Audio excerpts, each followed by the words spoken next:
Hey guys, today we're going to cover very important gambit, the so-called Stafford Gambit. Now, this gambit is very popular online and it is recommended by a famous coach, YouTuber, Eric Rosen. As you know, this gambit is getting more and more popularity, especially at the lower levels. And I will show you a very simple antidote. First, let me show you how the gambit begins.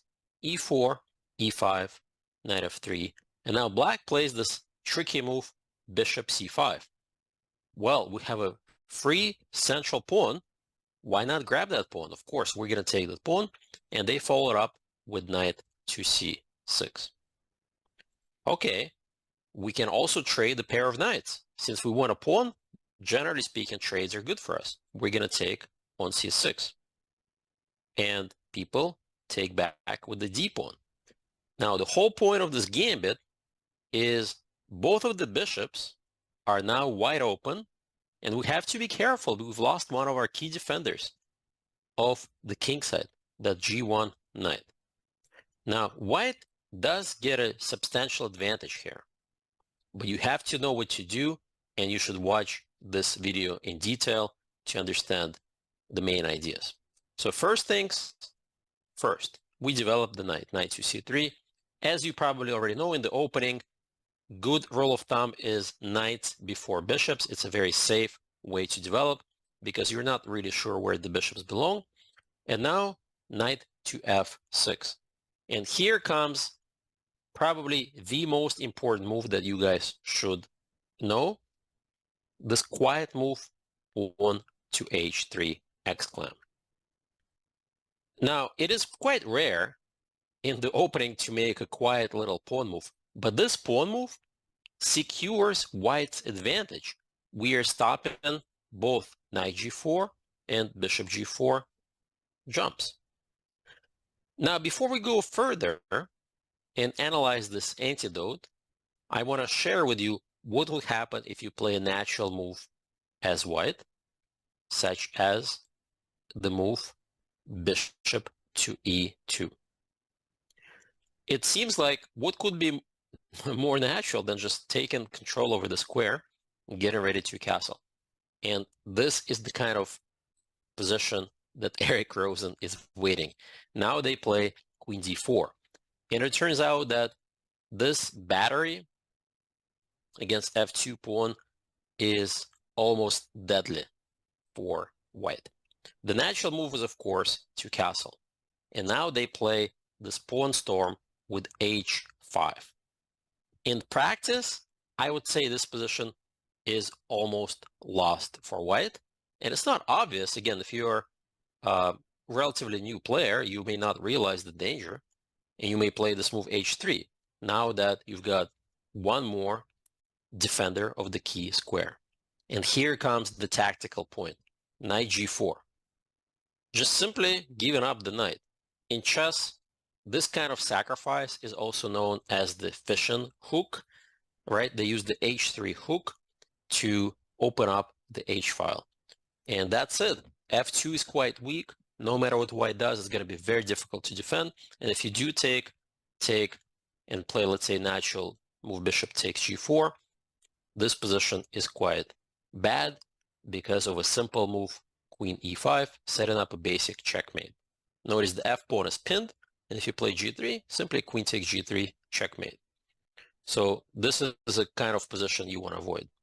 Just to show you again that these are the lurking dangers in this opening. So bishop e2 is not my recommendation. My recommendation is h3, queen d4. Let's say they follow through with the same pattern. Now we have a very powerful defensive mechanism, queen coming to f3, and notice how everything is firm and secure. The queen, the knight, the king, the h-pawn, everybody guards everybody else. Black's attack comes to dead end. You may wonder, okay, how would you continue next? Let's say black develops. Now we play d3, castle, bishop e3, hitting the queen, queen b4, and here we have several options. My favorite is simply to castle. Now, you could take on c5, but I don't recommend it, because here you enter complications with queen takes b2, and this is not what white wants to do. You got the rook under attack, the knight under attack. You don't want to deal with this. Simply castle. This is another important move to remember. And once you remember up to here, the rest of the game, white is already clearly better. You got an extra pawn. Most likely, you will be able to convert this to win. But let me show you a couple more moves. If they go in trade, you can take either way, queen or pawn. Queen is probably the simplest.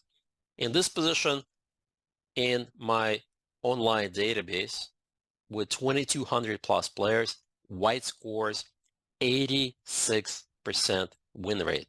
That's right, 86%, meaning that no matter what black does here, they are probably going to lose the game. For instance, king b8, first we can kick the queen, finally we can finish development, and we have two central pawns. You can take over the center, or I also like the idea of expansion here. And if they're not careful, you can even continue the expansion, extend the c2, d3, e4, 5 pawn chain, and your king is completely safe on c1. So let's quickly review this key ideas one more time. So the Stafford Gambit, recommended by Eric Rosen, is after the move bishop c5. We grab the pawn, we don't mind the trade, and now they've got these two bishops that we need to neutralize. First things first, we develop the knight over protect that e4 pawn. Now h3. This is the vital move that you guys need to remember, preparing the queen f3 next. And when they execute the standard queen d4 move, we simply go queen f3. We go castle long, kick the queen, castle long, and this is easy position to play. One other thing I want to mention, the move order business. Now, sometimes you see black play this move, knight to c6. And the idea here is after the move, let's say d4, pawn takes, have several options. As white, I particularly like this move bishop c4, okay? But as black, you can also, after pawn knight takes, there's this bishop c5. This is totally different opening, unrelated to the Stafford Gambit. These are the ideas you need to know.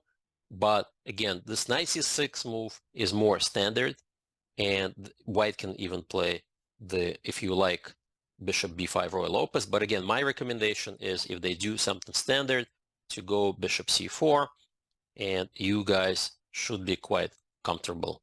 Hey, check this video out to make sure that you get more important information to bring your chess to the next level.